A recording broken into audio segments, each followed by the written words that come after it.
Bert and I have a great core value. We do not name call, we do not curse at each other, and we do not defame character when we're fighting ever under any circumstances. And we barely had to even lay that out as a ground rule. Right. It's just who we are. Mm-hmm. Right. So then when we hear other couples fight and do those things, we're like, appalling. It's appalling. Yeah. Ooh, she called him what?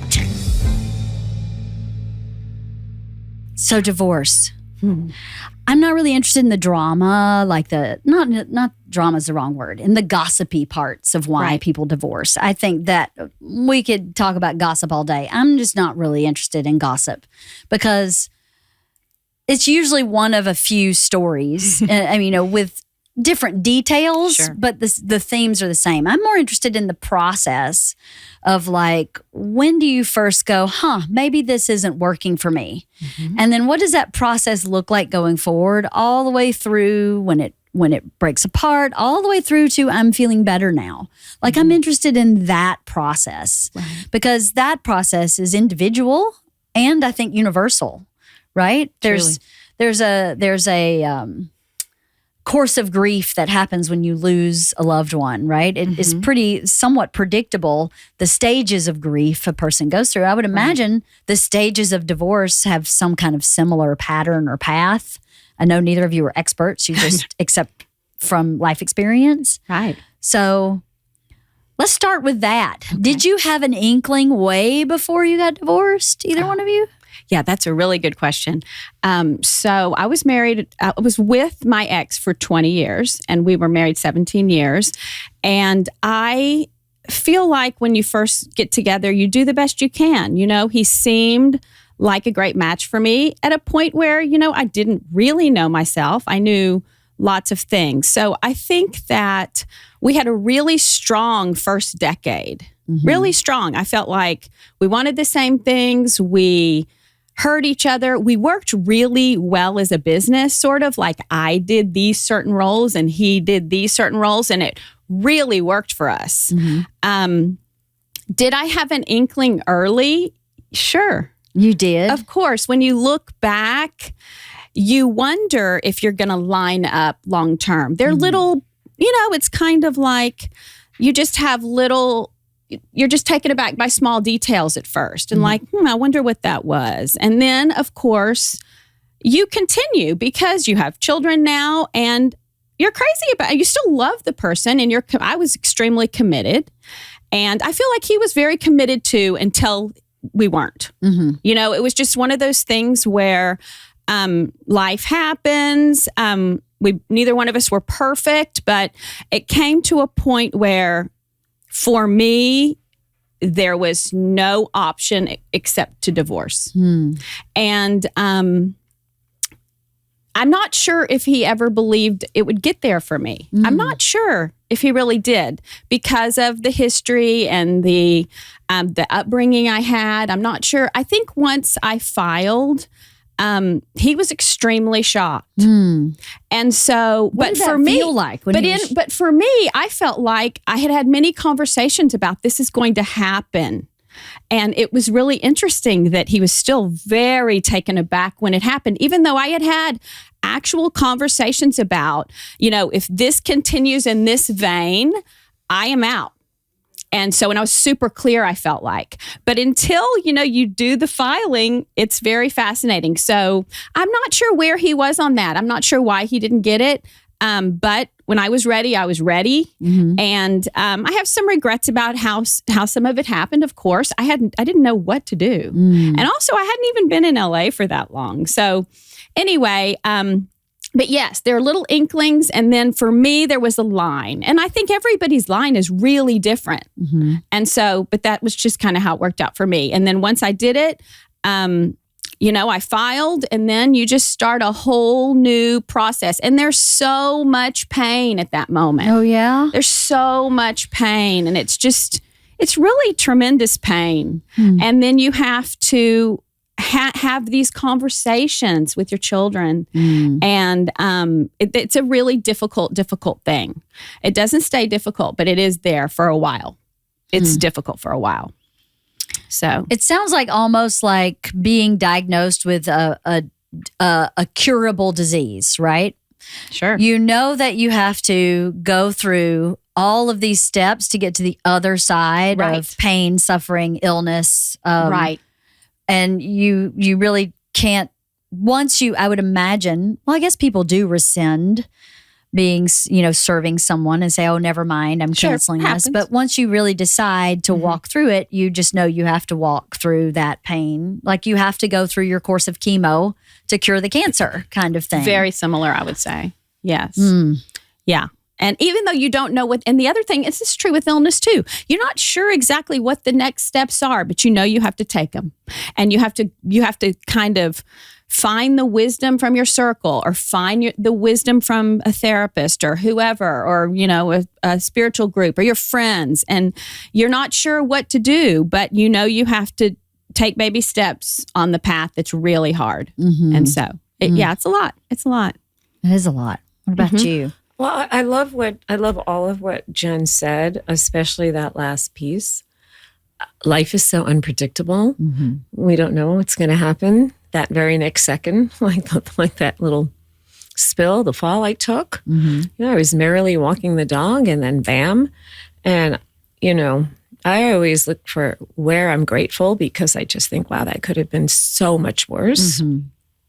It was just my cheek, not my teeth, my nose, my spinal injury. People take falls and end up paralyzed. So, but the point is, you just don't know.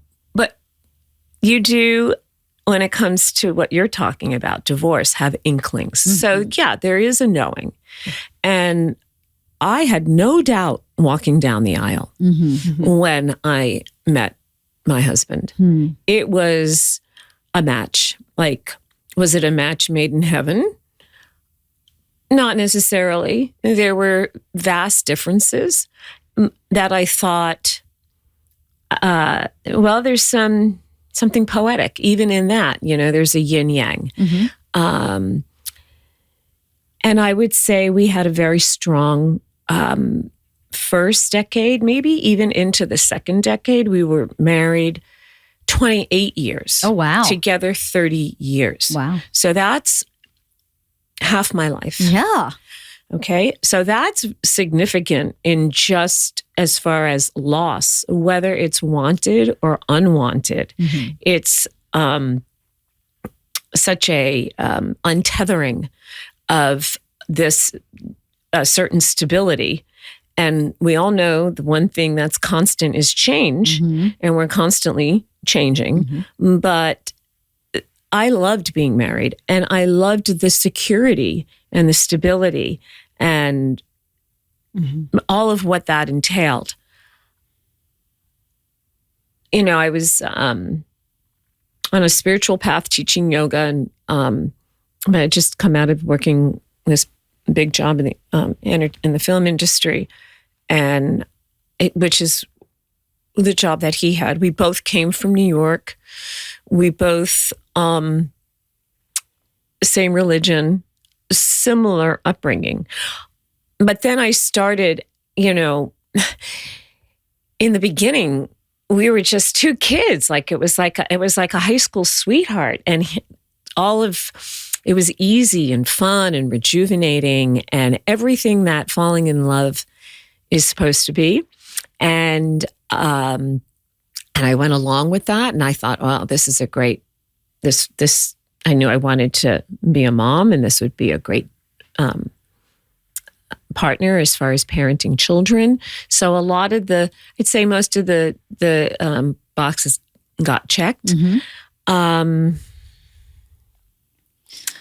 Early on, I mean, now it's funny what Jen says. In hindsight, it's 2020. Hindsight is 2020. Sure. So, did I see those things at the time? Yes. Did I ignore some of the red flags? Absolutely. Because the good so outweighed the bad. And I thought there's no perfect, like Jen said, was it perfect? No, because there is no perfect. But the imperfect was I just thought, well, and we were making it work. There was a lot of respect, and joy and shared intentions on how we wanted to live our life.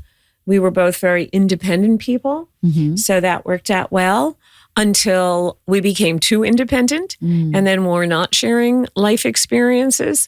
Do I see where I could have done better? Absolutely. There's no blame. There was nothing ugly. So I think as far as that, a lot of that goes.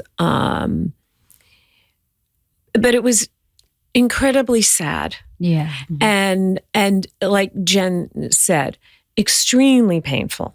When I say painful, I mean sleepless nights for months. You know, losing my appetite for months. Being in some kind of, I wasn't like in a zombie state. I was, because I know how to be functional. So if anything, maybe I was overcompensating. But I felt like the rug was pulled out from under me. So you served.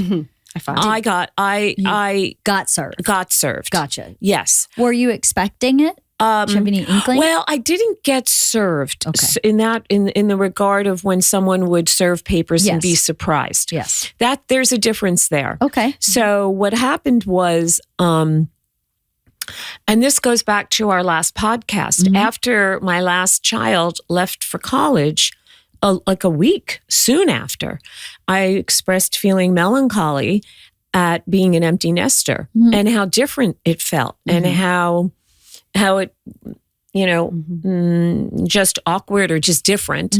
And I thought that was a big conversation, which I wanted to have, to which I got, well, she moved on. And it was very blunt. And that's who he was. He even said, you know, when we were dating, look, I'm very blunt. And I'm like, well, I'm from New York too. I like that. It's honest. I know where I stand. I thought I can work with that. But that I did not work well with, because I thought, you know, I am such a communicator and I need to have that emotional support from the person who I'm sharing a bed with, my closest person to me, my best friend. I mean, I want my partner to be my best friend as well as my partner. That might not be a requirement in all marriages, but it certainly was as far as I was concerned. So, you know, it was a week after, and he said, you know, I said, well, I know she moved on, but you just went from A to Z. I think that's the way I put it the last podcast. There's a conversation there. And so later on in the day, I said, okay, we'll talk later. And the conversation went, I'm moving on to. Bam, right out of the gate. Right. And my reaction was, I guess like Elizabeth Kubler-Ross, you said the stages of grief. It's sort of shock and denial, right? I think it's shock and then denial. And then anger. Anger. And then anger. And anger. And then is it anger or is it rage? Yeah, anger, rage, and then maybe depression. And then you start to get into acceptance. Right. Right? And I'm already at the place of gratitude, honestly. Right. So I have gone through so many of these steps. And like Jen also pointed out, with help. No way. Yeah. You know, could I have done it by myself? Sure. I'm very self-reliant. Right. I don't Would think that I have could been the preferred way?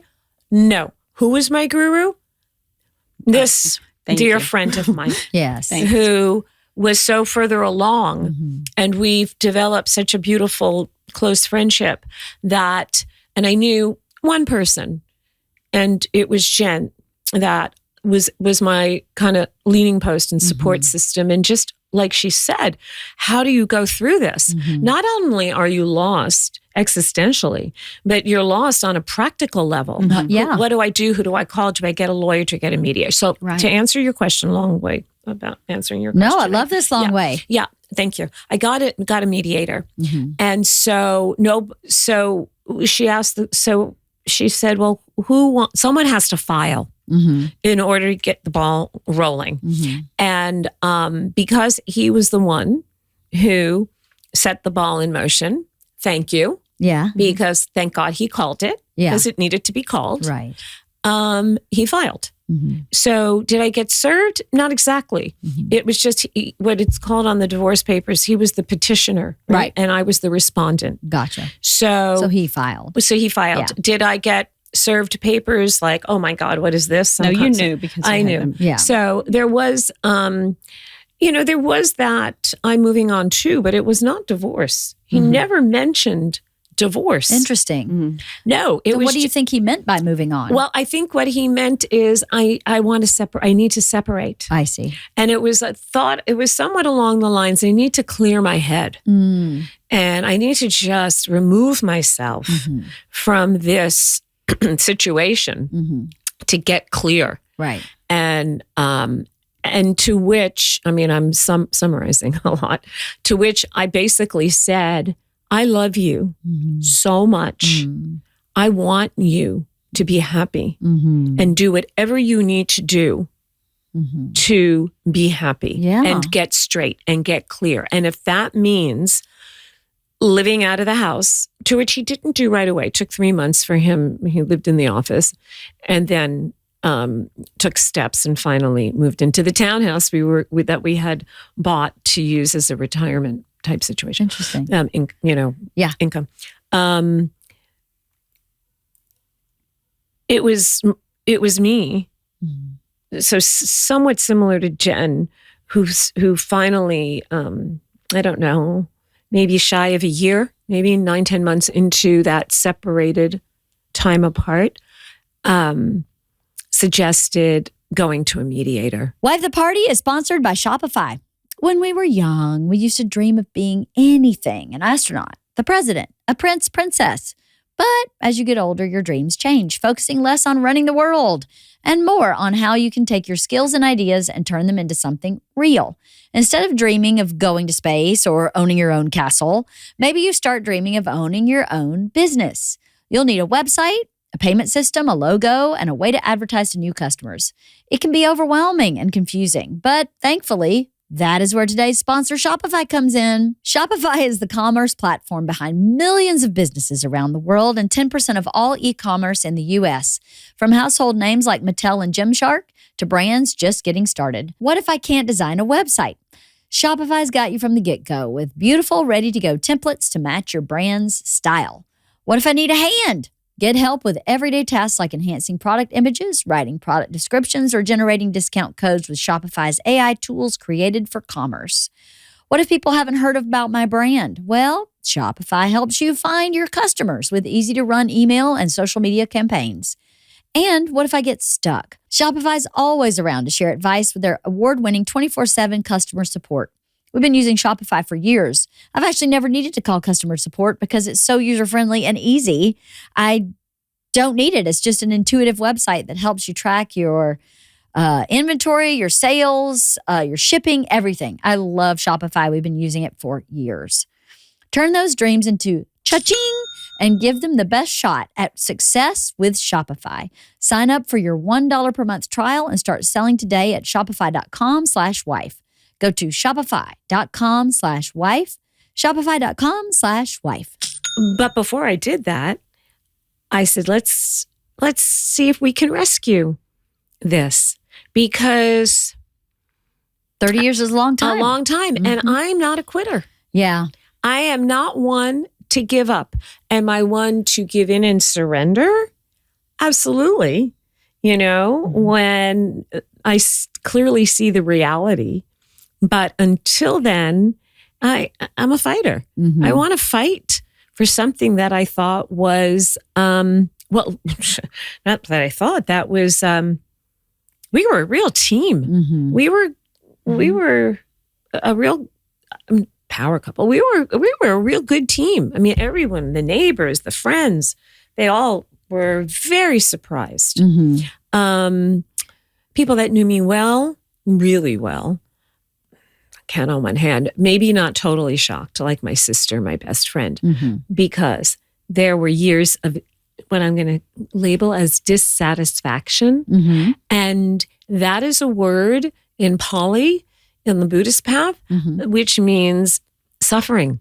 So when Buddha talked about the Four Noble Truths, the first one being life is suffering, he wasn't meaning like, I'm walking on hot coals, or I'm like I don't know, I'm trying to think of an image, being in hell, Yes. It was this low-lying level of satisfaction that kind of is maybe in the background, not necessarily sometimes the foreground, but which a lot of human beings, he saw clearly. And of course, there's steps, you get to the fourth, and there's the cause of suffering. And then there's the Eight Noble Path, the way to live a life to ameliorate or to somehow not have that discontent or dissatisfaction. But I had conversations with my sister, with one or two best friends about a lack of satisfaction. Now, was that constant and consistent? It was consistent. It wasn't constant. So it was consistent, but not constant. Like it wasn't, So it was... was it the same general thing that was a lack of satisfaction, or was it like, this day it's sex, this day it's money, this day is, I'm just throwing out. There were good days. Like, for instance, all right, let's take COVID. So we separated Ella went to school 2022. Okay, so I started to notice 2017. So 5 years before. And usually I talk to a lot of women, and usually those last 5 years aren't terrific. Right. Something's up. That's interesting. True for me too. Was it true for you about 5 years too, where you're like, True for, definitely a downturn in everything at around the 5 year mark or something. 5 years before the actual separation was definitely pivotal. And that's interesting. That is really interesting. Because we had some things that we weren't on the same page on, we'll just say. And we did some therapy and counseling. And then I thought, I actually, you have to do your own work. You can do certain things as a couple, but you have to do your own work. And I was feeling actually really strong about it. And obviously whatever he was working through with himself in therapy, it was not going as well. So then it resurfaces. So if something resurfaces, but it resurfaced probably around the 4 year mark. And I was done at 5 years. Gotcha. From that first thing of, we aren't on the same page. What are we going to do about this? And the funny thing is, the 5 years before the separation, nothing was ever mentioned about divorce. We were just like, we're not on the same wavelength. No one said it. No one discussed it. But at about 4 years after that, I started saying, this is what divorce is going to look like for me if we can't get on the same page, man. And we had lots of conversations about it. And then the 5 year mark, that's crazy. It's crazy. I was like at the attorney saying, got to get out of this ASAP. Well, let me ask you this then. Okay, so I find that women, maybe men also. I have a feeling I know where you're going to go. Okay, let's see if you know. I can't speak for men because I'm not a man. Sure. So maybe men do this also. But I think women have to feel they've really mulled it over, given it a try, considered it, thought it through, prepared. They're less kind of rash, sort of been like, I'm kind of done with this. It's been 6 months. I'm unhappy. I'm out. Women tend to, try to figure things out a bit longer. It's really interesting. You both had 5 years. I'd be curious to know if that is a thing. Well, I think you're basically in the general area of where I thought you were going to go with that. Men are more black and white. And there's something, most men, I'm not going to say all men. Yeah, most men. Most men. I would not wait 5 years. Yeah. I am a man in a woman's clothing, and I married a woman in a man's clothing. Oh, how wonderful. See, so you do have the yin yang. We have the yin yang. You do I'm not going to say complete each other, because we want to be complement. We complement. We complement each other. Yes. Yes, compliment. It's a great compliment. Because I'd be like, I see your shit, and I give you 6 months. And then I'd be like, I'm not sitting around here, but I'm not very female. No, I love that. But if you felt like it was improving, see, that's the other thing. It's not 5 years of turmoil. Yes. We have an incident, we're in therapy. It's just, you feel like there's big work being done and it's positive. So I hear what you're saying. I think if it was really bad, I would never have waited 5 years. Yeah, no. Yes. So you feel like, oh, look, we're making strides, or I feel good about, and then we'll have we through all of the whole thing, we were like, date nights, and I mean, Yes, just that's traveling really trying. together, Right. Yeah. and all the things. So we still had the fun aspects. It's just. Yeah, it's just there were some big things that couldn't seem to get resolved. And it took that 5 years to figure out this is not, well, I'm a hardhead. This is not going to resolve as far as I'm concerned. Right. And so anyway, but yeah, I know, I totally hear you. 5 years, it seems like a long time if you're really miserable. Right. Yeah. So if it was like really miserable, Yeah. and I don't think either of us had the situation where there's like abuse. Right. No, we didn't have that, thank God. That would like be really alcohol hard. or some things where you got to get out. A to save serious yourself. outside Right. Okay. a third person in your marriage, Yeah, like that's it, true. be it addiction, be it Yeah. Yeah. financial problems Terrible. that Right. are pretty Bad egregious stuff. or Right. bad, or you didn't Yeah. have any of that. Right. Or any of the isms, the gambling, Yeah. alcoholism, whatever, and all the adjuncts that stem That's from that. So that's different. And I like what Jen said.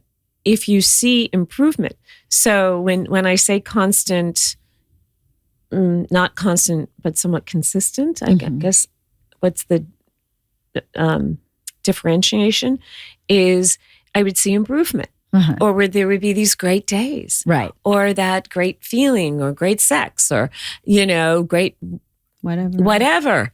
So although 2017, I do remember taking my rings off. Oh, wow. And and just saying, let me play with this, take my rings off and see what it feels like. I don't know. That was It's symbolic. a symbolic thing. Especially I look at my hands a lot when I'm in yoga. And so I guess I was trying it on for size in a weird way, in my symbolic kind of way. Yeah. But then COVID came along. And 2020, when COVID came along, we did really well. Kind of almost sailed through it. Let's see, my oldest son had graduated college, but he had to come back. He was in the house. My daughter was still in high school. So the four of us were still living, and as the four of us, and the four of us we're just a really fun family. Right. So the cook-offs, the Monopoly, playing Clue, all the things that we were doing. It was a really sweet period. But I did notice back in 2017, it was a trip. It was a moment where we were vacationing and the night sky was so spectacular. And it was a family trip. The kids were going off and to bed. And I said, why don't we just do some stargazing? And he said, all right, I'll be right back. 20 minutes later, where is the guy? Where is he? What? And I'm hanging with my son. And then I thought, gee. And so I thought, well, let me go and check. And he's on the bed, just, and he had gained some weight. And I'm just, wow. So that was a moment that really kind of just hurt my heart. Yeah. That was he not valuing this romantic moment with me? And it wasn't like he drank too many margaritas, we were in Mexico, or anything like that. It was negligent. Okay. I was feeling a bit neglected. I think he was too, actually, in for different reasons. Different ways, yeah. In different ways.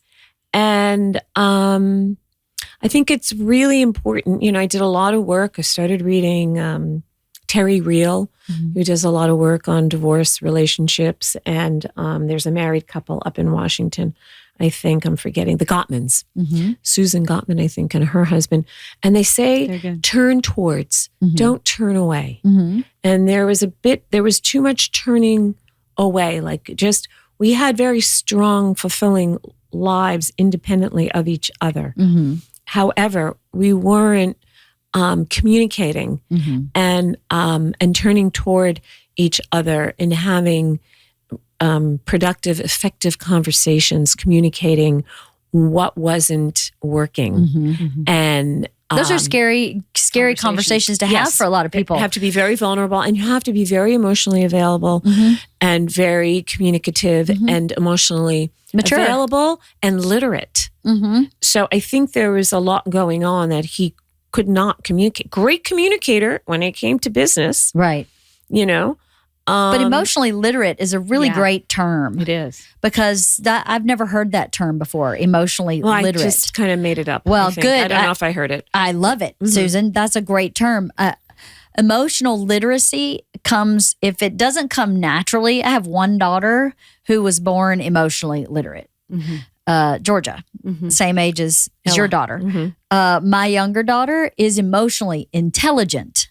But she had to learn how to be literate. That's right. They're two different things. Like she knew exactly what she was feeling, however, didn't know how to tell you. Right. And the only way you can learn to be literate is to practice. Right.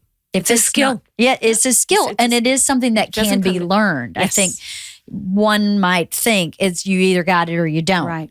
That's not true. Oh, yeah, it definitely can be learned. It can be learned. That's what therapy's for, right? That's why you go. That's when, that skill is applicable to way more than your marriage. So much more. It's so important, and whatever with friendship, we have conversations about this about friendship. Yes. To be able to tell where you are in your emotional state and how that relates to the people that you're close to in your life. That's really important for connection. So yeah, I love that. It's a growth. It's like when you're. So I was a teacher a long time, right? So it's a growth mindset.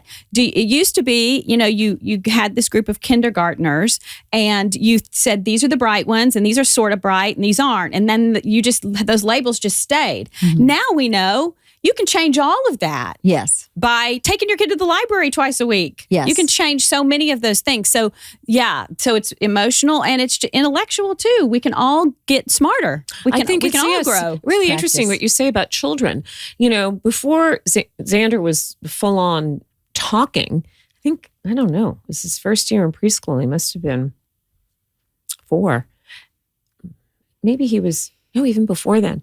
I remember my husband walking, because what are you talking about? Like, you've been in there with this baby talking for hours, or it's like maybe going on 2 hours.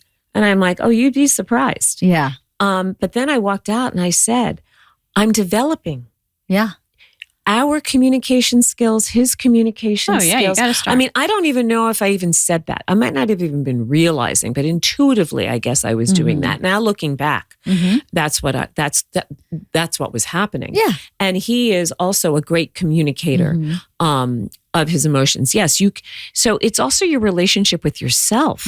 It is. First, before your relationship with another human. Yes. You have to really want it. You do. That's right. It has to be intentional. You can be with a partner in a marriage who doesn't really want to develop that aspect, and it's really not going to work. Well, and it'll be tough. So much truth there. It's really not going to work. So you can do all the therapy, but you have to want to have. You need to want to grow in that way in order for your relationships to be enhanced by emotional So that intelligence. has to be a value. Yes, it's true. That's a value. A core value. Yeah, absolutely. So it's really interesting the way Jen just put it. You have to want to do that. Yeah. I don't know how much my husband felt it was necessary or wanted Same for me. to do that. Same for me. So I'm thinking in the beginning, maybe there wasn't as much need for that because we were just having fun. That's true. Because I'm thinking, well, didn't I? Someone could say, well, what took you so long to wake up? Well, but I'll tell you something interesting I just learned.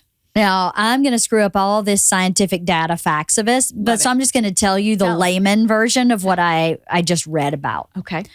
Women, when they are perimenopausal/menopausal, lose patience or tolerance for things that they could tolerate before. So when you are fertile, so to speak, and you are like dropping eggs like crazy, you can endure anything because what is your species supposed to do? procreate. Yeah. Let's make more babies. Oh, this is fascinating. You don't put your trash in the garbage. You don't clean up your dishes. Your underwear's on the floor. I can handle it. Let me do it for you. until I'm no longer productive as a species. And now you go, yeah, I don't have to put up with that shit. Put your stuff in the hamper. And so I just heard this, I don't know if she was a doctor or a scientist, speak about divorce rates happening and being initiated by women of a certain age and how that correlates to shifts in hormones, which also correlates to a shift in tolerance. That so explains me. Does it? Sorry, LeeAnn. You just solved all my problems. I don't need to go to therapy anymore. There you go. You're welcome. Yay. No, but I thought that was fascinating. It is so true. She said something simple like, say your husband pops his gum and you never even noticed it. Right. It didn't bother you. You didn't even realize he did it until you're in menopause. And now it's like nails on a chalkboard every time he does it. And you can't even wait to get the words out of your mouth. You have to stop popping your gum. Mm-hmm. It is a hormonal, biological shift in women. And then if it's a little more serious than gum popping. Exactly. You're but that's like, my I'm point. really not going to tolerate it. Gum popping was one of 10 or 5 things. Or 50 or 100. Right. But obviously, that's not emphatically the reason for anybody. But it's an interesting piece of the puzzle. But I think also what I was going to say earlier about the difference between men and women is we are built to have more patience because we're mothers. Yes.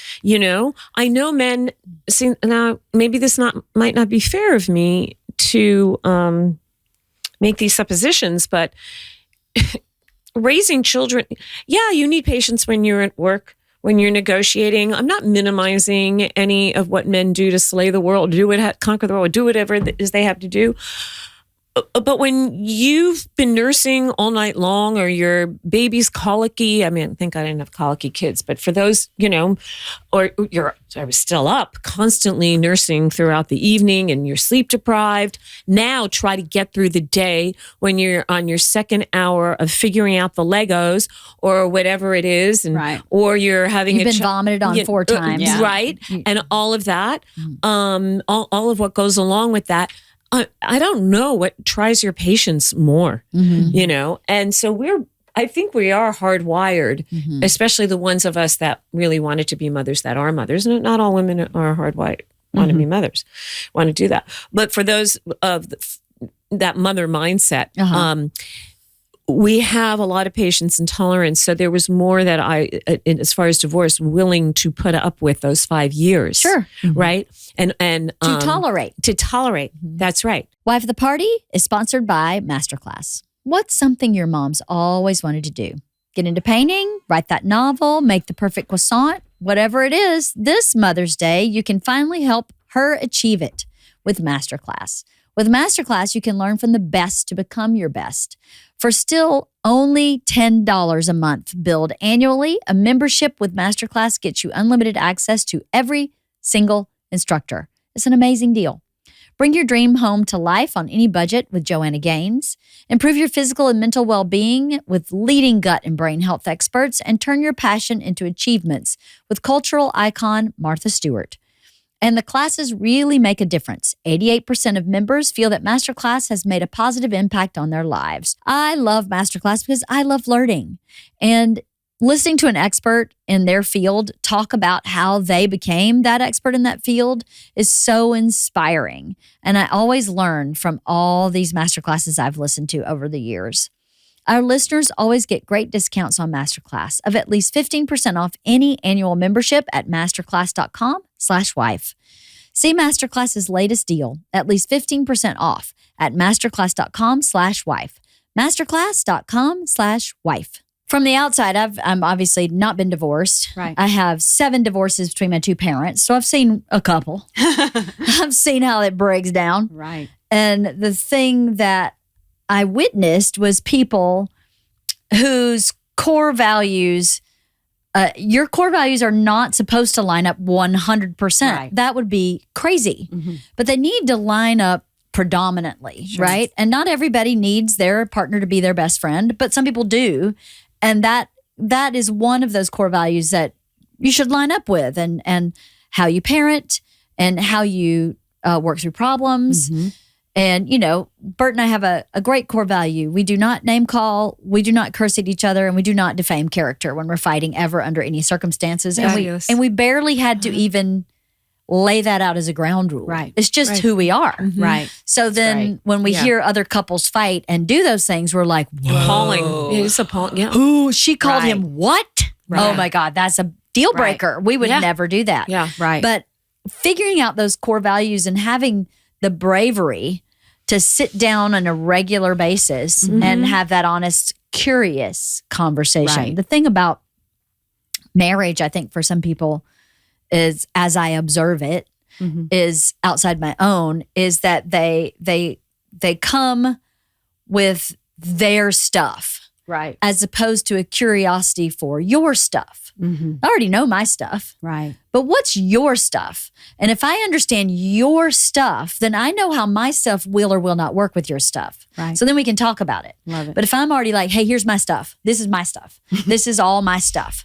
Then there's no reach to the other person. There's no curiosity. There's no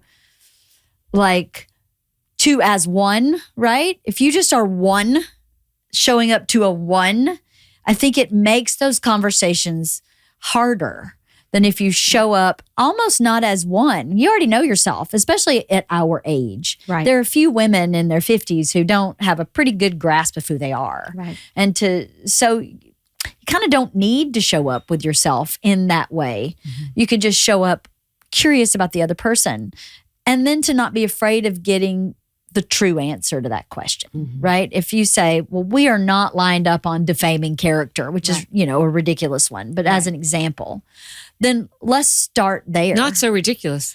But some that people, to me is respect. It encompasses so many things. So many things, yeah. To just be curious about where we're off and have a want to either come to terms with that, or say, this is actually a deal breaker. And now how do we deal with that? People, I think, get overwhelmed with the largeness of a marriage, right? And I think when you break down what the things are that aren't working, it's not the whole thing. You just have to determine if those things are real deal breakers or not. That's as I observe it. Right. And I think in a practical sense, the way, for me, the only way of going about that is sort of left foot, right foot, step by step.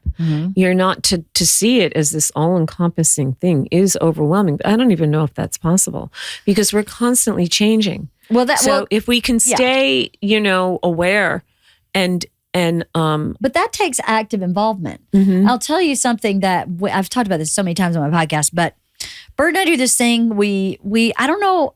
I think I came up with this, but I don't want to take full credit because I don't remember. We've been doing it so long.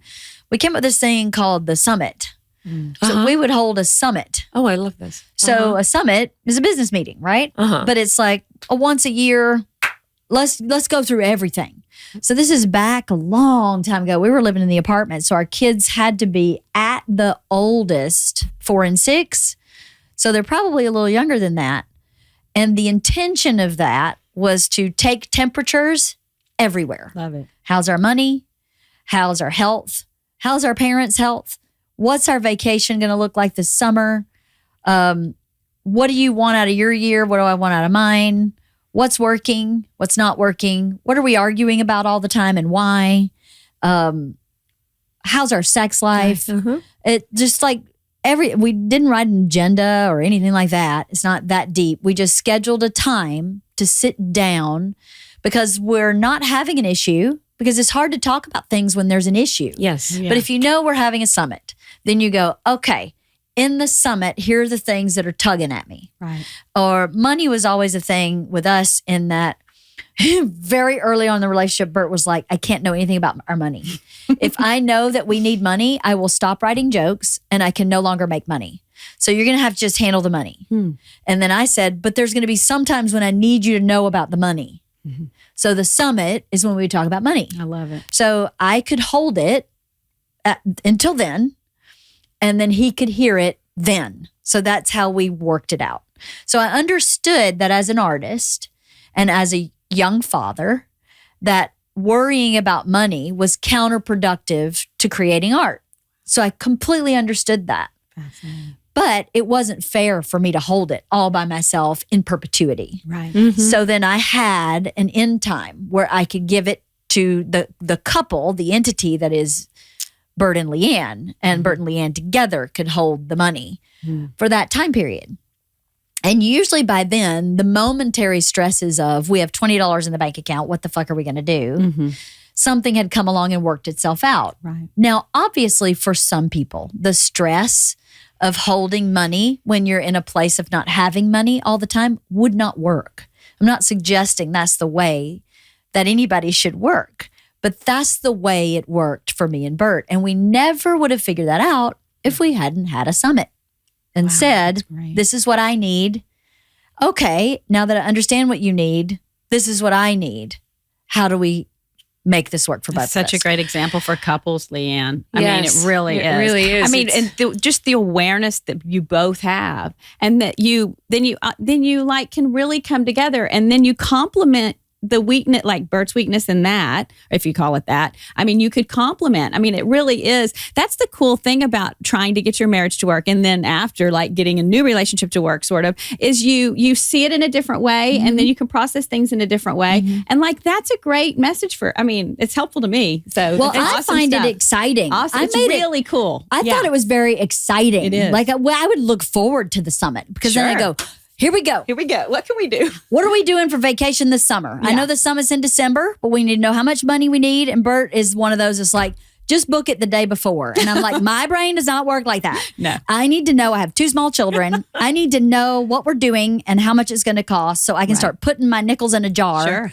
And since you're not dealing with the money, that's what I need. So in the summit, we're talking about that. We're talking about everything we need to get me chill. So great. And I really looked forward to it. And I think he did as well, because it was we just made it a very safe place. It's amazing. Yeah. Amazing. You know, And I think, if you start like with the vacation, so it's starting on this happy note, and that just gives an avenue to then going to the maybe more difficult stuff. And I'm sure it's not like you're going to just shove it under the rug and then just blurt it out in the summit. We still have to deal with whatever is that comes up. yes. But having said that, you're still, like you said, in this neutral zone. And so not in the heat of an argument or the heat of an emotion. And the emotion, that part is taken out.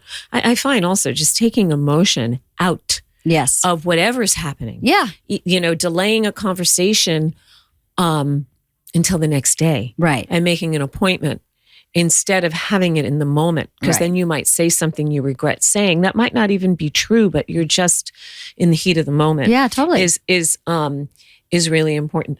I did with the man that I lived with in New York for 4 years. We were engaged. We would have, I think we called it a check-in. And then with my husband, we would also, I don't know, I think we called it a happiness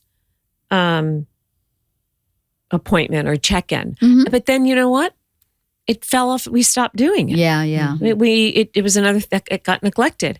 I know he would do it with his assistant at work. He would do a monthly check-in to see that she was okay with, and I thought, well, this is a man that does have the intention and the ability and the desire. I mean, because he put that into place. Yeah, I am going to use that now. Yeah, the summit. Because the summit or the forum or the check-in or, once every 3 months, twice a year, once a year, but at least know that you have that. I think something that's really cool in marriage, and this is supposed to be about divorce. This is the last time I talk about marriage. I have some more questions about divorce, but this Mother's Day weekend, Bert was saying, the cool thing you always did as a mother was you would eventize things. So not everything was an event, but the summit was an event. I would almost make it like ridiculous in the eventness of it. Today is the summit. Just make it so goofy and fun and funny. And I would do that about dentist appointments and doctor's appointments, or just make it ridiculous. Right. And when you put that little piece of levity and you start off something that could potentially be hard with some levity and lightness and brightness, it just makes the suffering of it a little less suffery, so to speak. So divorce. You had said something about an untethering, right? That an untethering happens. What I find interesting about that term, right, is sometimes when you get untethered, it's when you do your deepest, best work, right? Because when you tether to something, things are very controlled and predictable. So for people going through divorce, untethering is really scary. But can you articulate what was powerful about that untethering now that you've been through it? Is there something that was really strong or positive about the untethering you felt? For sure. Yeah. Would you like me to go? Go ahead. Yes, I think that there was a real beauty in because of who I was married to and the type of person he was, I tended to have to defer to him quite a bit. And so the beauty of not being tethered to that was really having real control of my life again and figuring out what was lacking. Now, I have to say I was pretty good at the fact that I had friends that like my ex-husband was never going to be called my best friend. We did things very well together, but I needed friends, and I always had a very close circle. And so when I was untethered from him, I was able to explore myself in different contexts, and it gave me a huge amount of freedom after the grieving. After the grieving, so getting through the grieving was a serious and intense process. I don't think anything made sense to me for a while, and then going through an actual, divorce from a practical standpoint, like the legal part, was so difficult. So I don't know, but I did learn a lot about myself, and I learned who my people were, because not everyone is there to support you, and the people you think are not. And then other people resurface and they become really important for your own growth and for getting through the difficulties. But yes, there's so much beauty in it. Now I can't even see how I lived that way. Like you mean as you lived when you were married? I lived when I was married. Interesting. Literally, I'm not sure I picked a restaurant. I mean, you know what I mean? It like very often. I picked a lot of restaurants with the kids and me. Yeah. Because he worked a lot. Yeah. But if he was there, it was really his show. His show. Yeah. It was his show. And we had a really good life because he wasn't always there. And when he was, we were on vacation or we were doing some fun, but it was really his show. It really, really was his show. I mean, and now it's my show. I love that. Okay, that's great. So, and it's good. And, the kids are good. It's funny because you see your kids processing all of this too. So, they go there with him and they come with me, and they've even expressed some of that, and I think they're happy for me. Yeah. So, and there's a whole process in that too that I think is a really important part of divorce, but I'll just address that part of your question because that's good. But like the kid thing and how they process also is an untethering. And it's really... Well, tell me about that. Okay. Then we'll go to Susan. It's really extraordinary. So it's funny because when, you have the first conversation of this family is breaking up was so traumatic. And I literally went to my therapist and I said, I don't know how to say that he's got to get out of my house. I mean, I already had the conversation with him, so he knew it was happening. And I asked the therapist, I'm like, just give me the words, because we're talking about an 8th grader and a 9th grader. Give me the words to say that this, we're going to try a separation, and so there's that trauma, and then we're really tethered. So it's very, very, very emotional, and it's 2 boys. And then, over time they adjust, and there's a lot of terrible pain in the process. But at certain points, you can just see the releasing of it, the releasing of the picture that they had of everything. And so, we're all on our own journey. So I'm doing the therapy and I'm trying to get through this emotional, literally, I was just like, God, help me release the anger.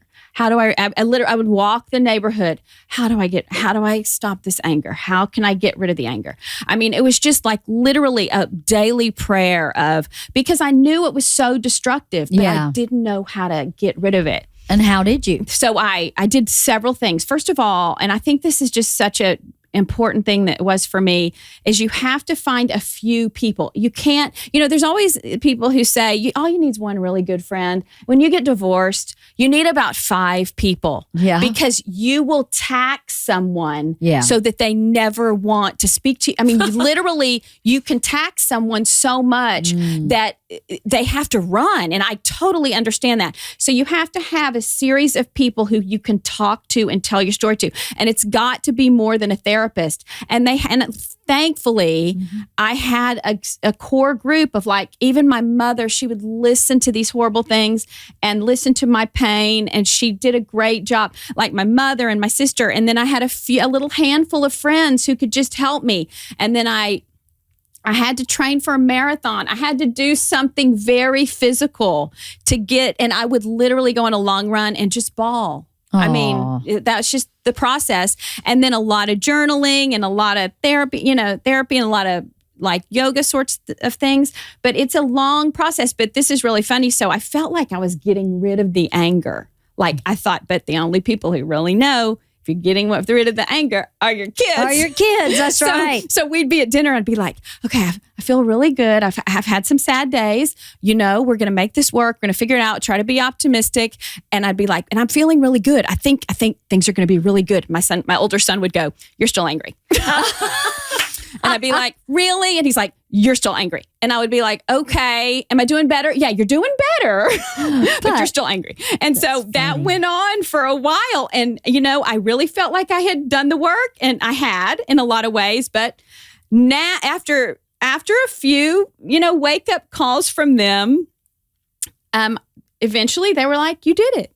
You're good. You can talk about him. Because the other thing that I don't want to take too much time, but the other thing that, therapists always say, never say anything bad about your ex. Yeah. And I get that. Yeah. To the kids. Never say to the kids, to the children. Especially. Yeah. Never say anything bad about the ex. I understand that because that is their father. And that when you insult your ex, you're insulting your child. I understand that.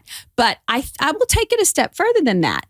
I think you have to not have the feeling. You can harbor a lot of hate and not say it. Sure. And your kids get that. Oh, 100%. They have the energy. So the work is not just don't speak negatively about your ex.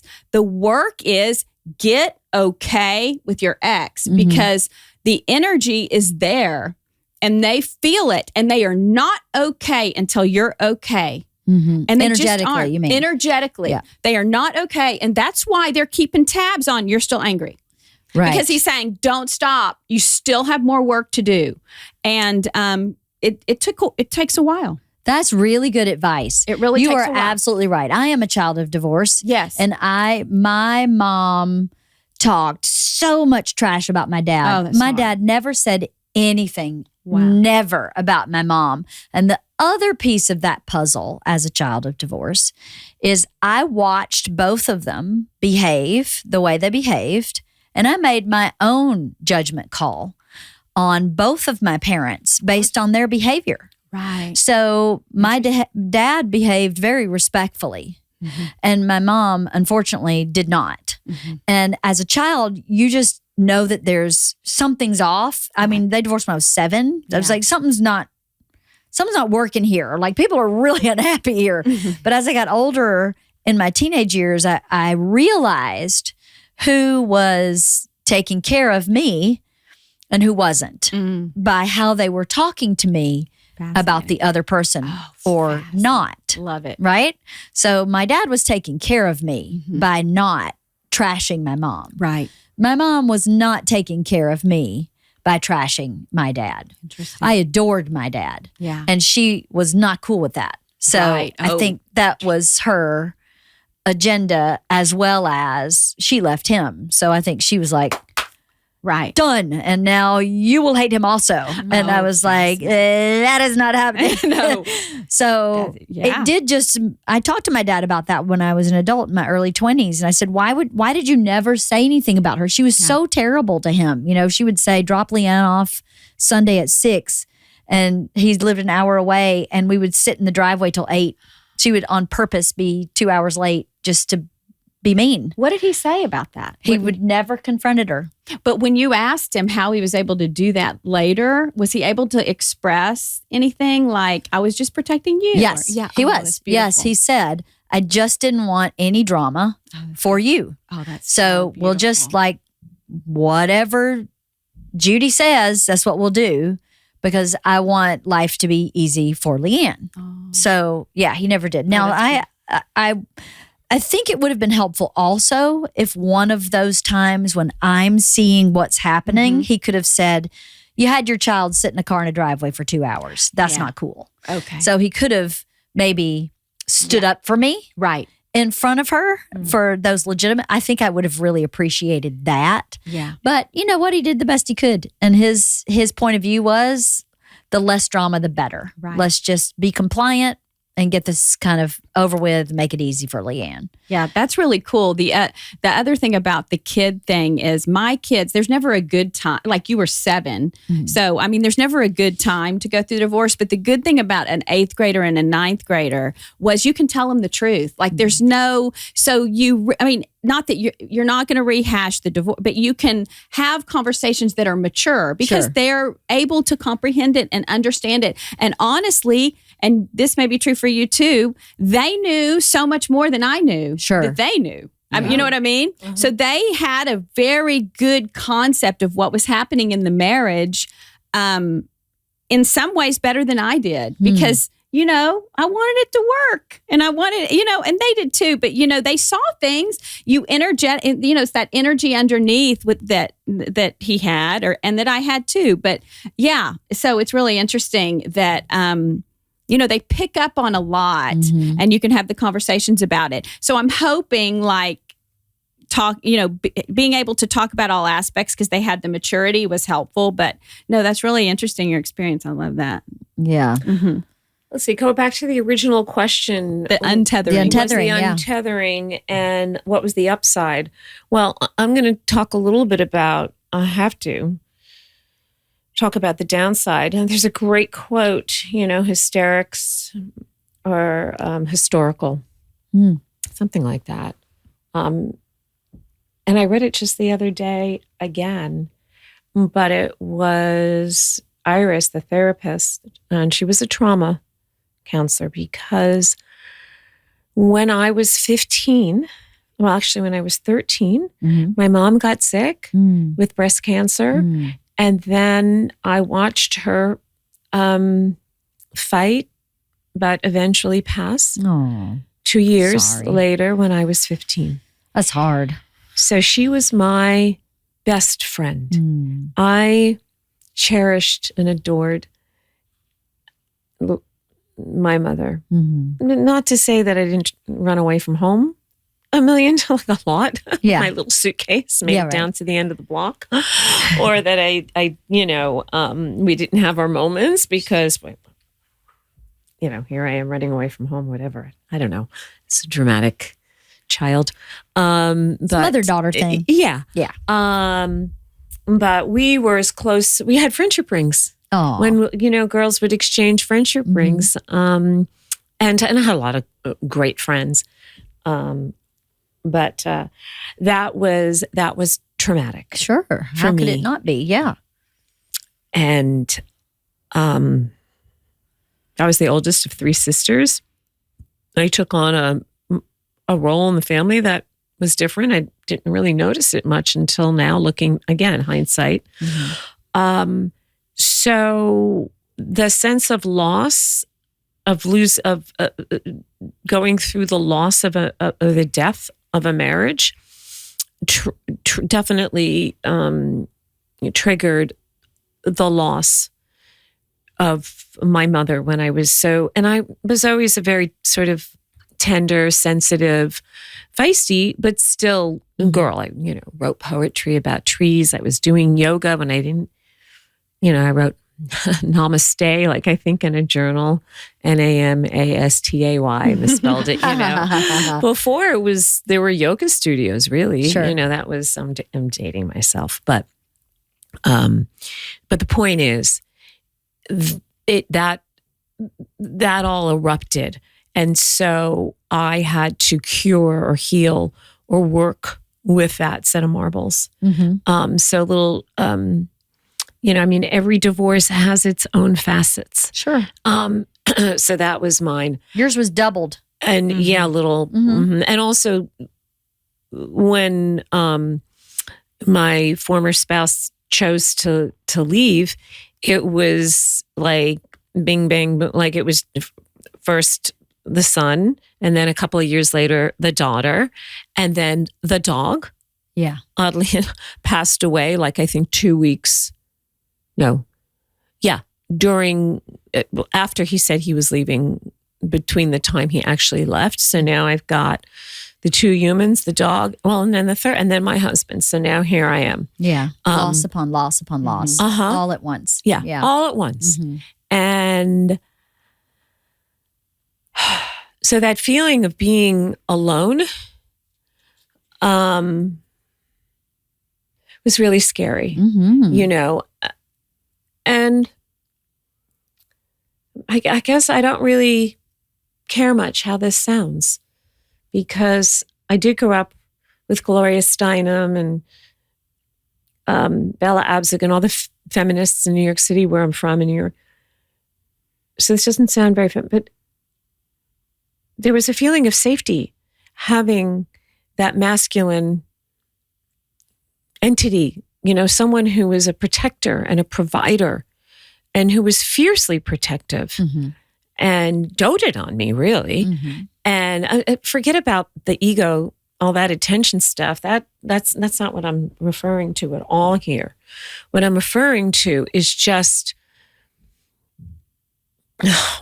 what is aging, dying, what is all of that going to look like, because it was just too real a possibility of my being alone. Because I know the standards or what it takes for me to be in relationship with somebody. And I didn't know if that, I have a little Post-it by my desktop that says anything is possible. So I don't want to seem glum or gloomy, because I'm, kind of more as not even so much as a yoke, just as who I am, more upbeat. Yeah. But I'm also a realist. Yeah. And so that was very scary. Well, and so let me decipher what you're saying. I think what you're saying was you were worried that at this time in life you would be alone forever. Because you had your fella. Yeah. And that's breaking up. Now you either have to find another fella, and that might be hard to do. Is that what you mean? Right. And I'm not going to do that just so I'm not alone. Like 100%. Yeah. I want that to be pure. I'm romantic. Of course. But no, what happens when I get sick? Yes. Who's going to be there to, help me through that, or just to be there for me? So it sounds to me, this is interesting. I think dying, or, know, and just to be all alone. That thought, it was very, it was a little bit terrifying. Yeah, I was going to say really scary. So to me, if I hear you correctly, your untethering sounded angry. Your untethering sounded fearful. Yes. And both of them are very valid. Yeah. So for people listening who's going through this, an untethering can look like many, many things. Also, I was older.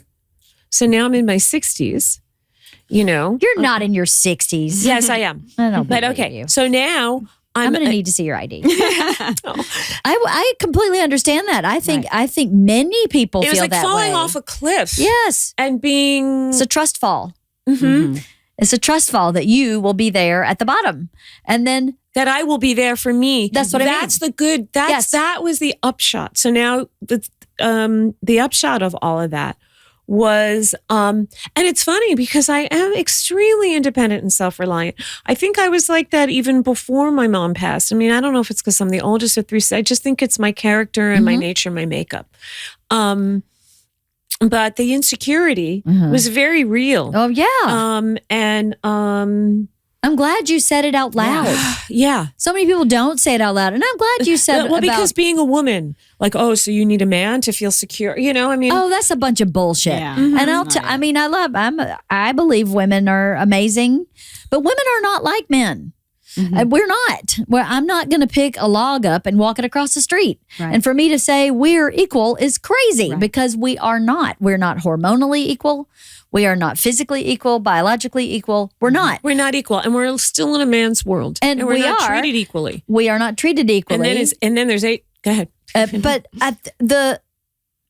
I don't really want to be equal to a man. No. I want to be equal to my peer set of women. I want for all of us to be cool. And then for all of humanity to be equal in that kind of human rights way. Right. But to think that a person doesn't need, and I mean need, a companion that is romantic, be it male or female. So if I were into women, I would mean women.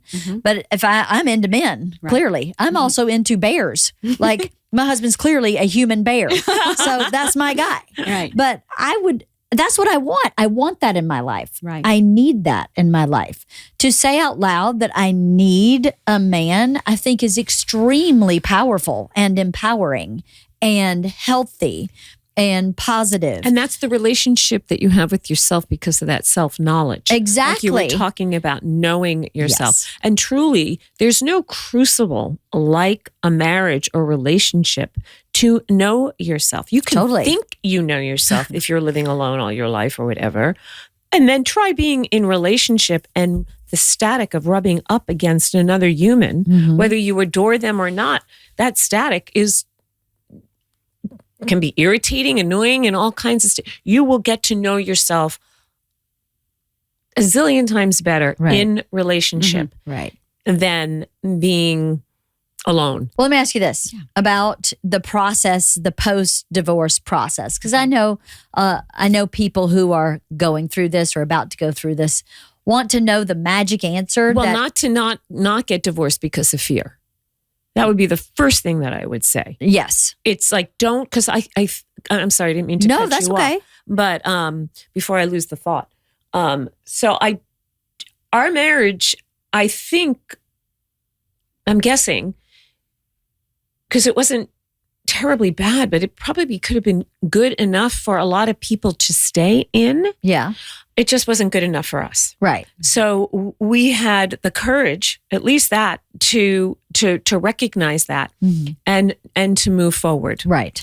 But I think that the insecurity and the fear of what lies ahead or feeling unprotected could be a cause for people to stay in to stay in what's not good enough. So that would be a big message is to get past the fear somehow, or to have the courage and the trust that, and I always kind of then realized that life's been good to me, even with the loss of my mother. Yeah. The fact that I had her for the 15 years that I had this remarkable woman that her blood is running through my veins. Sure. That's what I'm made of. And that was what I experienced as mother. And it was so precious that I would say, okay, that's the mother I'll take again, knowing what I know. Right. And would you say that about your marriage? Yeah, I think, yes, because I'm really grateful. I have arrived at a place. First of all, I also arrived at a place where I loved being alone and felt safe and trusting. Amazing. So that's what came out of that fear. But that was also it did take therapy. It did take more, like than Jen said. She was my main like divorce guru type thing. Well, I like this mediator, try her. But I had, my sister, I had my best close friend in New York, my best friend since first grade. I had another friend of ours from yoga. I had an army. Yeah. I did. I had an army. Yeah. And my children were extremely supportive. Right. And especially my son, because he could have certain conversations that my daughter could not have with me. And she was also younger, and she also saw more because she was there those last 5 years. So like energetically, again, she felt something. She knew because she could see Something was off. being neglected. Yeah. I mean, I would say, come on, let's take a walk down the beach. I don't want to take one of your walks. I'm like, well, just walk to that palm tree and back. No. Oh, gosh. And then Ella, let's take a walk, Mom. Right. I don't like, and then she would get real with me and not put down her dad. I want my kids to, he's a great guy. Yeah, yeah. I married a great guy. He's still a great guy. Right. And a great father. Yeah. When just no longer a match for you. No longer a match. So when I see how close they are to their dad, I'm thrilled. That's great. But I did get to a place where, and even financially, here I am. I was working full time, and then I get married, and he says, you can raise the kids. And I didn't want to do the nanny thing or do all the, here living in LA and you're in a milieu of friends and see how things get done. That was not how I wanted to do that. I didn't have my children until I was 40. So I was so thrilled and amazed to have made it to motherhood. I loved spending every moment. I had my moments, but I gave up my career. Yeah. I gave up working. So now it's what? 30 years later, now I'm really, what am I going to do? Yeah. And I thought, okay, I guess if I have to be a checker at TJ's, I've done, like we talked about, the waitress jobs, all the stuff that I did. Yeah. Okay. That's not the worst thing in the world. Right. But I was a little scared financially. I didn't know how things would work. And still they're not like, nothing's a guarantee like Jen and I talk about, just because the court ordered something doesn't mean that person's going to they're going to lose their job, all kinds of stuff. Yeah. But I have gotten to a place where I am, so how did I do that? A lot of therapy, a ton of yoga. I mean, I teach yoga. Those last 5 years before, also those rough years or those in and out where things were just, sometimes I was compensating doing everything with my friends, but not having the romance anymore with my spouse. I decided I'm going to do yoga every day. And I stuck to that for years. Wow. And and that was a real discipline. Right. And so there's a lot of power and strength in discipline. Yes. That you can rely on yourself. Yes. To just honor yourself and keep your word to yourself. That's right. To grab a hold of yourself, right? No, for sure. To get a hold of yourself and really show up for yourself. I think we get in a habit of not showing up for ourselves, especially as moms. You show up for everybody else. That's right. And then all of a sudden you put yourself on hold. Yes, you go, I'll do that next week. I'll get my teeth cleaned. Oh, let me push that one more time. Oh, let me push that one more time. But it is very empowering to show up for yourself every time. I made romantic dinners. That's awesome. I lit a candle. I love that. I would make a beautiful gourmet dinner for myself, light a candle, take out a magazine. So I'd have so I didn't feel, or maybe call my son, what are you doing? I'm having dinner. I'm like, okay, let's have dinner together on the phone, or call a friend, have dinner together on the phone. Yeah. And then I would take a lot of bubble baths with candles and music and flowers. And then that Miley Cyrus song came out, right on time. I would go to Trader Joe's, and then I would only buy yellow flowers because I wanted a happy yellow. Yeah. And I wanted that color therapy. Yeah. Or keep instant aromatherapy. I mean, I was really nurturing myself, my young self, the child within, and telling her I'm going to get a little emotional. It's going to be okay. Yeah. Because, I was, and then I had to match up that missing my husband, the old one, that was so wonderful and fun, that's not what this was now. Yeah. So I had to get very real with myself. It's a death of a dream, isn't it? Yes, and it's a death of a dream, the death of what you thought your future would be. So you have all these different losses on so many levels. And I mean, to people who are listening, I can't paint that pretty, but I can paint it as really empowering, because on the other side, once you get through that tunnel or that passage, that rite of passage, maybe,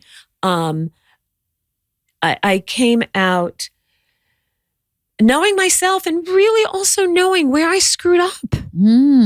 That's very powerful. And knowing where you screwed up is like a gift. Such a gift. Knowing where, I shouldn't have said that, or I mean, that wasn't the smartest way, or I was too emotional, or too agitated, Or too rigid, or too whatever. I would get more, for me, too dramatic or emotional, or like just agitated, and then that would trigger him to kind of be stonewalling. And now my daughter, who's taking this class in psychology, said the 4 horsemen of divorce and one of them is non-communication. But for a man, I was, it was really tough on me to talk to someone and then have them just not say anything, just total silence. And then she said, he was so triggered that he, fight, flight, freeze, he would freeze. And she said the psychologist or whatever who was teaching the class said that person's heart is beating so fast that they don't even know what they're thinking, like that emotional knowledge of themselves, let alone being able to get it out into the air, into the other person. They don't even know themselves because they're in such a freeze. Yeah. Such a freeze. A survival mode. Yeah, it kicks in, doesn't it? I do that. Well, I freeze. Right. I didn't have siblings. I didn't grow up fighting with anybody. And when Bert and I would argue in the beginning, he'd go, "Tell me what you're thinking." And I'd go, "No idea." I'm super emotionally intelligent and literate, but not right now. Because I don't know what you're supposed to do when someone's mad at me. Right. My mom got mad and she left for years. So if you're mad at me, you're probably leaving. Wow. So I'm just going to keep my mouth shut. Wow. It took me, I still have that problem to this day. Yes, So fear of abandonment. Yeah, to this day, I'm like, I don't know. Fascinating. Right. Let's- And I get You tell me what I'm feeling. You know what, LeeAnn? Help me out. I totally relate to that. Yeah, totally. Where I've had moments where I'm so disarmed, I'm like, not even here. Yeah, Where did yeah. I go? Yeah. Yeah, totally. Totally disassociate. So- Because of that, but The I, trigger. yeah, you're triggered. So, what I was going to ask before, Yeah, I that's what I liked wanna what you know. jump in with was people ask, I think, all the time because people want an answer. And I think there really is no answer, but I'm going to ask the question Sure. anyway. How long did you feel untethered? Oh, good question. I can, yeah. It is different for everyone. And I think because I had a really strong community, I think I felt I think there were levels. The first emotional trauma, I think, probably lasted a year. And then, roughly, and there were good days and bad days, but the good days got a lot better after a year. And then there's also this whole level of now the legal aspect.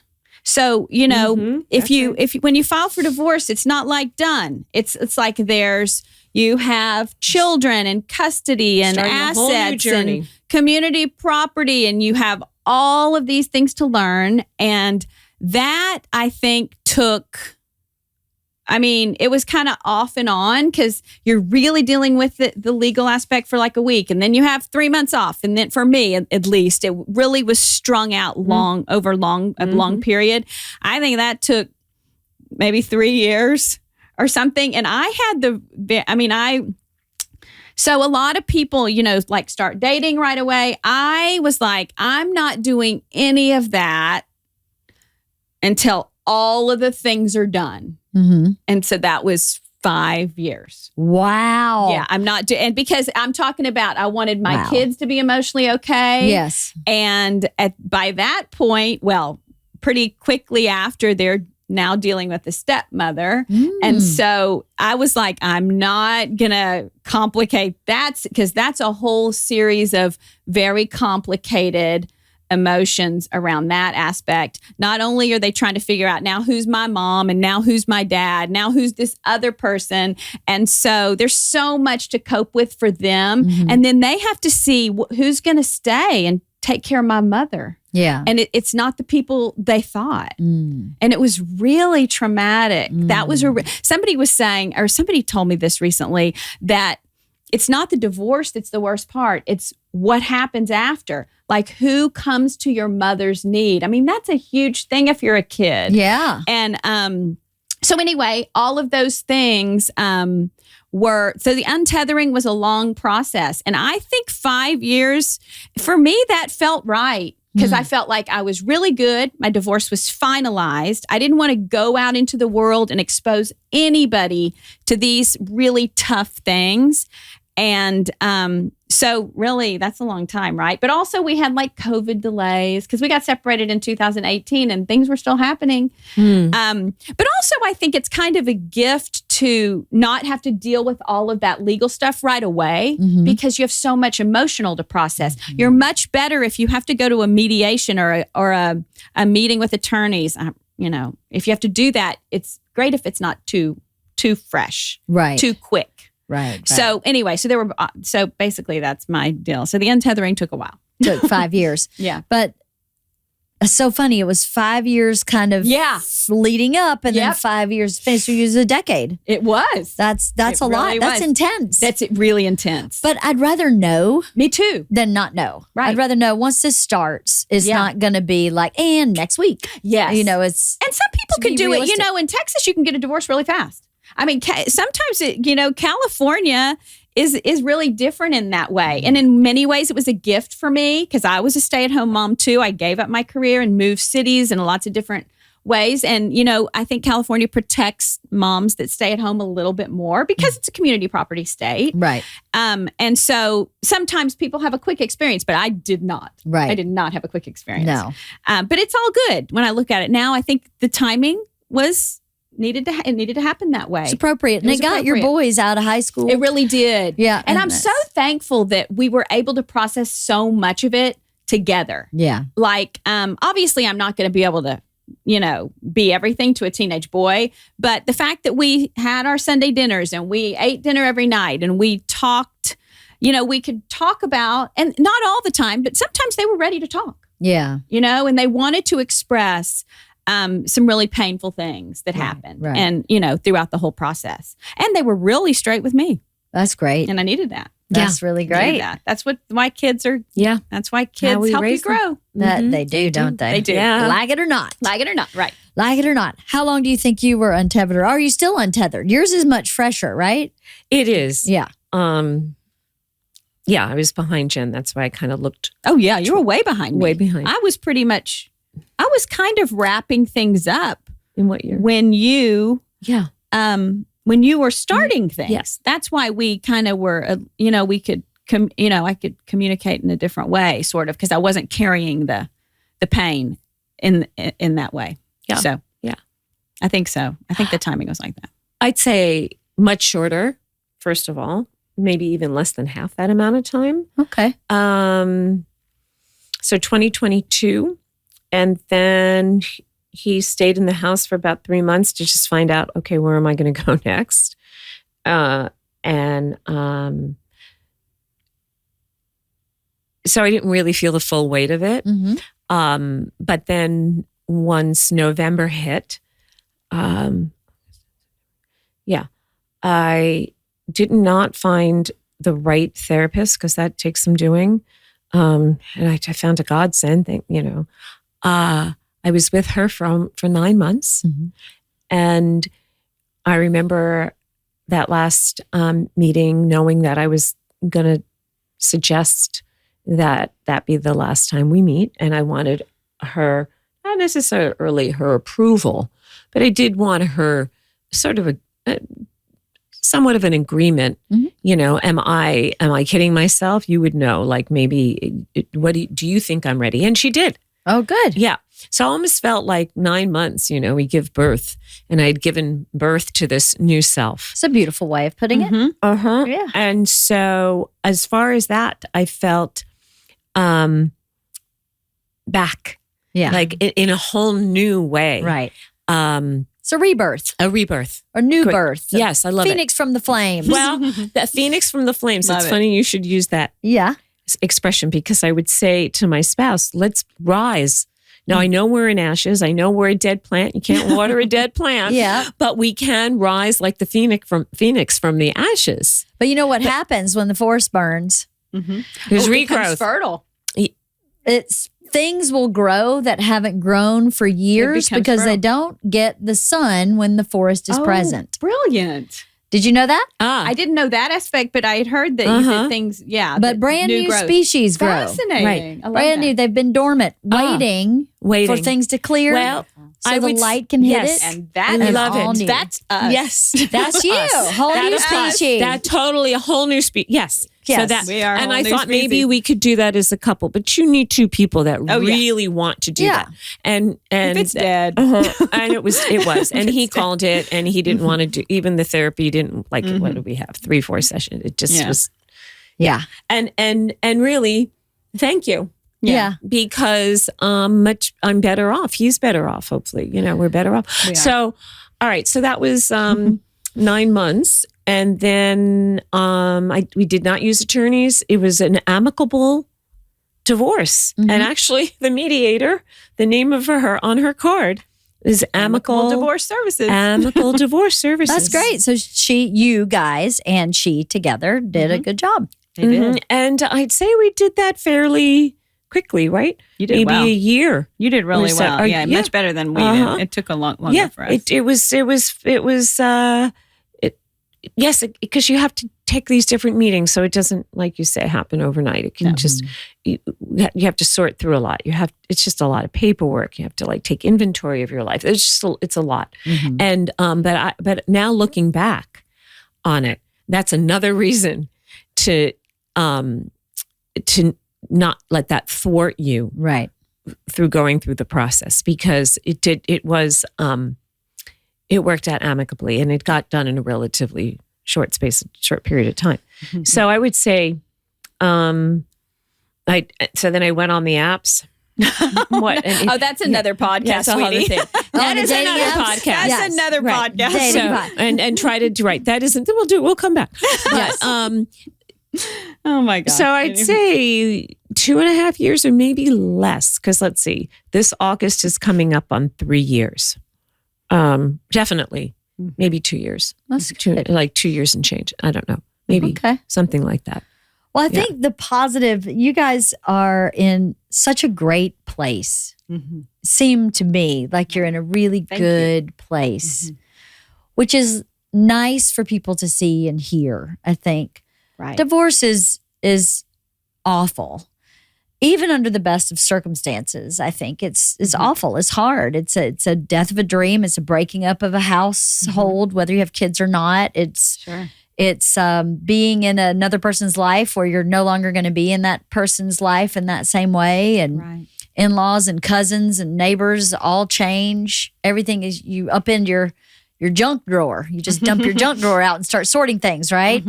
But I think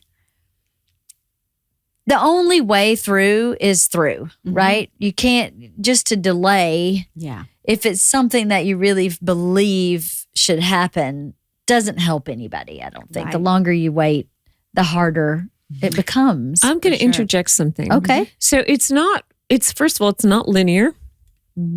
Okay. It's just like anything in life, you can think you got to and you probably did get, elevated to a certain place, and then something can resurface or recycle. It might be have less potency or more or whatever. And so it's not like, because while I think he was still in the house, I think I was taking out the trash bins and thinking, what am I feeling? It was like a certain lightness of being, and I thought, I'm feeling a certain glee. and that's taking the trash out, because so much was being released and unloaded. And that was in the midst of a lot of fresh pain. So just because we say, or I don't know if you'd agree with this, Jen, we were in this,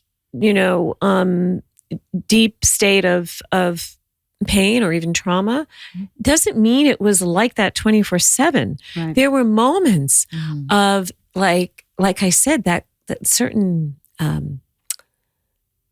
glee, I don't know, lightness, or just, other knowing I'm on track. This is right, or this is not like right, wrong, but this is what needs to happen. And so there's just so many it's a transformation. It is. Yes, and so many simultaneous feelings that might seem contradictory. That's the beauty of life, right? It's not one thing or another all the time. It's this confluence. And I don't want to sound too esoteric, but although I am, but that and then there is a place where you do feel like I've arrived. Yeah. I mean, I will say Thank goodness. that is a very, that's a great message right. for everyone. That is a very it doesn't have definite, to be suffering for right. That is a definite feeling. And everything we're talking about, I almost have to dredge it up and go back, because it's like, you're so past it. Yes. Yeah. Who It's are like looking at a past life, this lifetime, like a movie of what happened. Right. That's lovely, though. Yeah, that's it's very amazing. inspiring for people to hear that in the moment it's hard, but there is a moment where you're through it and you go, oh, thank God that's over. Yeah, it's almost like when you park in the parking garage and you realize the elevator's out and you got to get up to the 6th level. And there's no way around it. You're either going to walk up the ramp or up the stairs, your choice, but you're walking an incline in some capacity. And when you get there, you're like, oh, thank God I can get in the air conditioning. You have such good metaphors. That's a great, I love that metaphor. I love that metaphor. Oh, thank you. It's true. That's what it sounds like what you're saying. Right. The ordeal. And the suffering is how it causes growth. So like, if you allow it or to. this new A species rebirth. growth that you talk about, in the forest. Right. And really adversity is, unfortunately, usually one of the best teachers. It's one of your best friends, adversity. Welcome it. Yes. You should welcome it. For sure. Hardship and adversity are two different things. Right. Not hardship, but adversity. Sure. Bring it on. Then you get to be curious. Yeah. And you get to be curious about your own metal. Right? The metal from which you are made should make you so curious every day. Absolutely. Give me that challenge so I can see what I'm made of. Amazing. That is the best gift you can give yourself. Happily married or no. Right. Good parent or struggling, financially secure or no. I always did, give me one more thing and let me see if I can do that too. I love it. Okay, then give me one more thing and let me see if I can do that. And you'll be surprised at how limitless you are. Oh, I love that. Right? If your intention is to win, and I don't mean win from an ego perspective. Right. I mean win from everyone gets what they need. Absolutely. Not just you. Everyone gets what they need. If you are your best self, then everyone gets what they need. So beautiful. To have your life be your purpose, right? Is to test myself so that I can so that I can continue to grow. And as I do that, it inspires other people to do the same. Amazing. Right? That's what your life should be. Totally. Is an expression of growth. And that inspires other people to grow also. Absolutely. And you're doing that with this podcast. Right. Too. Oh, thank you. Yes, you really are. You really are. But it's also with Bert, with your partner. Yeah. Sure. The way with the summit. The summit, yeah. And just every day, what it sounds like the relationship is that you're constantly supporting each other to grow and get higher, just keep growing into that best self and best life. Yeah. And that, if you can do that with a partner, It's the best. It's the best. It's the best. I had no experience of that being a real thing. Isn't that amazing? No, both my grandparents were super unhappily married. Isn't that? My parents divorced like 7 times. What do you attribute that to? I find that so fascinating. I'd have lots of friends that came from sort of a disrupted childhood, and they have such good marriages. Like, I love that. Mine was from a couple things. One was a desire not to have that. Yes. I saw clearly what I did not want. No, you learn Right. a lot And from you do, what you don't. And people, the self-help community back in the day was like, visualize what you do want. Yeah. Don't talk about what you don't, because you say, I don't want lollipops. Lollipops will show up because your brain just hears lollipops. Right. I'm not sure I entirely agree with that. I agree with you. I go, I don't want That. to cheat on my spouse or to be cheated on. I don't want someone to do that. And I don't want that. Mm-hmm. So I don't want that as like an adult, as an example of how to be an adult, much less my marriage. Right. So I had that. And then But what's the No, but I wanna- antidote? What's the flip? That's what she's going to tell us. that's yeah, the okay, and. yeah. And I had in 7th and 8th grade, my mom and I moved in 7th grade, and across the street there was a girl my age. She was the oldest of 4 siblings, and her parents were so hot for each other and so in love and such a great couple, Margie and Tony Wood. And Tony's passed away, but I love Margie to this day. I still talk to Becky. And I walked into that house and went, this is what I'm talking about. Oh, The siblings fought. The parents handled it. The parents were parents. And I was like my dad's buddy. And I'm pretty sure my mom didn't really know much what to do with me. Mm-hmm. So I didn't really feel like I had a parent. I had like a lord, right? An overlord, which is very different than and my dad was a parent, but also he was like, hey kiddo, let's go race bikes, So he's a little bit more. I think that's different. that's not that uncommon. No, it's not. And I love my dad. I have a great relationship. I'm grateful for him. But I went into a functioning household every day. I went there for breakfast every morning, and I got off the bus and went to Becky's house and stayed there till it was time to go to bed. Oh, man. And I lived there for like a year and a half, to the point where they were like, hey, we built a new house and we built a room for you. Oh. So can you just come live with us? Cute. And I think being inundated in that family for that year and a half, I went, this is what it is. Right. This is what it's supposed to be. And Margie and Tony fought Yeah. and made up. And Margie and Tony would come home for lunch and they would disappear in their bedroom in the middle of the day. And I'd be like, what are they doing in there? No idea what was going on. But now in hindsight, I go, oh, they were just hot for each other Yeah. in the best way. I love that. And so I think that for me was the real example of what I wanted. So I had a roadmap. It was a blessing. What a gift. Becky Wow. Wood, man, That's I'll a gift. never forget meeting her. We just bought this house. We pulled up in the driveway. The school bus pulled up. Becky and her 3 siblings got off the school bus, and she yelled across the street, are you moving into this house? And I said, yeah. And she goes, what grade are you in? I said, I'm going to be in 7th grade. She goes, I'm Becky. We're going to be best friends. And we were. I mean, peas and carrots. That Never is gorgeous. left each other.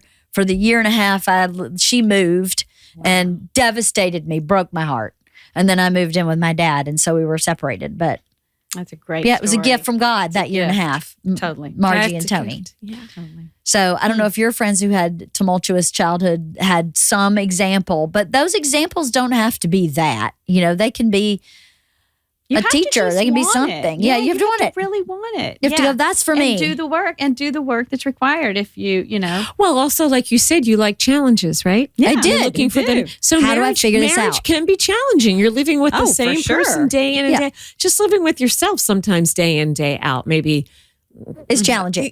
Yes. right. It can be. So, but to have that attitude, that approach of bring it on, like Yeah. that. Give it to me. I know I'm going to give it to me because Yeah. I'm going to get through this. It's just gonna add to me, make me better. Yes. And That's great. and that's what marriage can be challenging. And if you can get through it with communication and love and all of the good stuff, then Humor. you just made yourself humor. You definitely have In to her have- case. Yeah. Well, For sure. Yeah. Then you just get closer. Yeah, it's true. And the same is true for divorce. Yeah. True. Bring on the challenge. Bring it on. Yeah. You know, if That's the right. writing's We on the got wall this. and this is what we're doing, We then got let's this. do it. Let's do it with integrity, honoring each Kindness. other, honoring our children, gratitude, Love it. and walk into it. Yeah. So when you Amazing. ask me about my spouse, we gave ourselves these children. Yeah. Yeah. You know, Yeah. these incredible, magnificent children that I Can't regret that stuff. so Can't regret that, you baby. know, and we had fun and we did great things. Yeah. And then, things changed. Things change. Things change. And you know what? The one constant in life, Change. Things changed.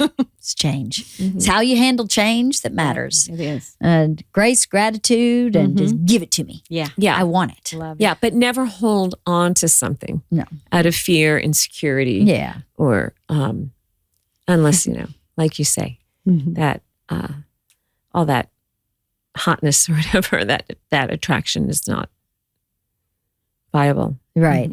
Unless, people have different terms. Yeah. For different, and you Your just value have to- systems have to yeah, line up. You just have to, and you have to know yourself and know what it is you want. Yeah. Ask the hard questions and get the answer and go from there. Well, ladies, we should wrap up. We've been talking a long time.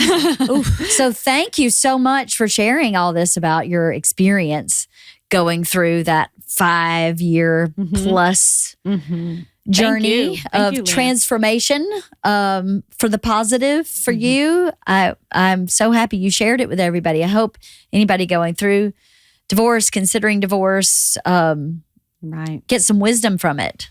I hope so too. So we're all in life together, We right? are. We really are. That's what Thanks, we're- LeeAnn. This is fun. Thank you. always fun. Thank you. Thanks for coming back. And I'm glad you're okay after Yeah, your me fall. too.